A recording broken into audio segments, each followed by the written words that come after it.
Welcome to Female Sexual Arousal Pattern Explained, but for purposes of clickbait, how women get horny.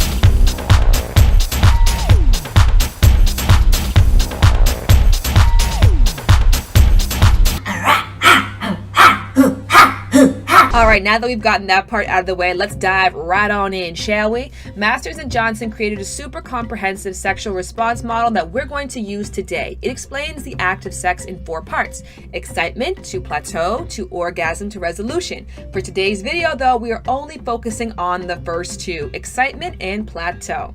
During the excitement phase, a woman sees something or someone attractive. At this point, her pupils may dilate, her heart rate increases, her skin will flush, her lips may deepen in color and become larger in size. And this rush also reduces cognitive thinking, which is why in this phase, we often say and do things a little out of the ordinary for us. Now, most of us experience excitement several times a day, but usually nothing goes down and that kind of just goes away. When we actually engage with another human being, or we're on the computer and we see something particularly interesting, that is when we move into plateau phase.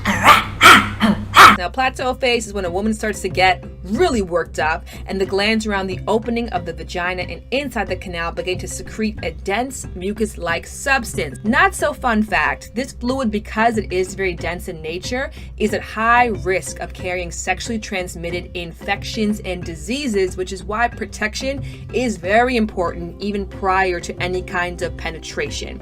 Now, during this time also, the nipples become erect, and most importantly, the vaginal canal lengthens, sometimes double, approximately 8 inches, and the muscles relax. I want to direct your attention over to terrible diagram number 2, where we'll talk about the clitoris. Little known fact is that women also have both erectile tissue and foreskin. When a woman is aroused, the clitoral hood, which is the skin covering the clitoris, peels back to expose the larger erect clitoris. Now, this entire transformation that the female body undergoes can take up to 20 minutes versus men who can go from 0 to hero sometimes in a matter of seconds. But it's important to look at this not as a drag, which is why I hate songs like The Dreams. I can give a fuck about the foreplay. I want it now.